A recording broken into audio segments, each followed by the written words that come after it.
बिस्मिल्लाहिर्रहमानिर्रहीम। अस्सलाम वालेकुम प्यारे व्यूवर्स। आज मैं आपके साथ बहुत ही यूनिक रेसिपी शेयर करूंगी। तो चलिए अपनी रेसिपी को स्टार्ट करते हैं। यहाँ 2 मीडियम साइज के आलू लिए हैं जिनको मैंने पानी में नमक डालकर बॉईल कर लिया था। इस रेसिपी में बिल्कुल बारीक आलू जाएंगे, इसलिए मैंने इसको कद्दूकश कर लिया है।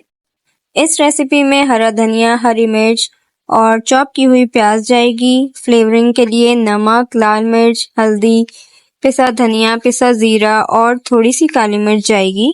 इसके साथ 2 से 3 टेबलस्पून कॉर्नफ्लावर का जाएगा।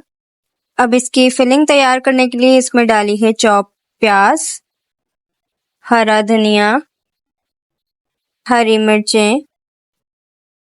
इसके बाद सारे मसाले भी ऐड कर देंगे हम इसमें। फिर हम इसमें 2 से 3 टेबलस्पून कॉर्नफ्लावर के शामिल करेंगे जो कि बाइंडिंग के लिए डाला जाता है। फिलिंग बनाने के बाद अब यहाँ पर हम एक डो बनाएंगे जिसमें मैंने लिया है 2 कप मैदा, 1 टीस्पून नमक, 1 चुटकी अजवाइन और 1 टेबलस्पून घी के शामिल कर देंगे। अगर आपके पास घी ना हो तो आप ऑयल भी ले सकते हैं, मगर घी से रिजल्ट अच्छे आते हैं। अब हम इसको नीम गर्म पानी से गूंदेंगे और अच्छी तरह से मिक्स करके इसकी डो तैयार कर लेंगे। डो को हम थोड़ा सख्त ही गूंदेंगे और इसे 15 मिनट रख के छोड़ देंगे। अब इसको 2 हिस्सों में पेड़े बना लेंगे। एक पेड़ा लेंगे जिसके बीच में हम ये फिलिंग डालेंगे और इसको अच्छी तरह से बंद कर लेंगे। इसमें फिलिंग भर के अब दोबारा से पेड़ा बना लेना है। अब थोड़ा मैदा छिड़क के हम इसकी बारीक सी एक रोटी बेल लेंगे। इसकी रोटी बेलते वक्त कोशिश करें कि ये चौकोर शेप में बने। अब मैंने इसके साइडों को काट लिया है। याद रहे ये साइड हम ज़ाया नहीं करेंगे, जब हम फ्राई करेंगे तो इसे भी हम इस्तेमाल करेंगे। इसको मैंने लंबी लंबी स्ट्रिप्स में काट लिया था। याद रहे कि ऊपर हमें जगह छोड़ देनी है, पूरा नहीं काटना। इन स्ट्रिप्स को ट्विस्ट की शेप देके फोल्ड कर लेना है।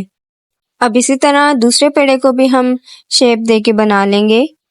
आप इस रेसिपी को अफ्तार में ट्राई करें, बच्चे और बड़ों दोनों को बहुत ही पसंद आएंगे। यहाँ पे मैंने तेल गरम होने के लिए रख दिया है। आप जब इसे फ्राई करेंगे तो बिल्कुल गरम तेल में करेंगे, ठंडा तेल नहीं होना चाहिए। तेल में समोसा डालते वक्त ख्याल रखिएगा क्योंकि तेल बहुत गरम है। फ्राई करते वक्त याद रहे कि आंच को हमने लो टू मीडियम रखनी है। अब इसमें जो साइड की पट्टी हमने निकाल दी थी उसको भी डाल के फ्राई कर लेंगे क्योंकि हमने ज़ाया यहाँ पर कुछ भी नहीं करना है। इसको हम गोल्डन ब्राउन कलर आने तक फ्राई करेंगे। तो हमारा मज़ेदार सा पोटैटो ट्विस्टेड समोसा बनकर तैयार हो चुका है। अगली रेसिपी तक के लिए अल्लाह हाफिज।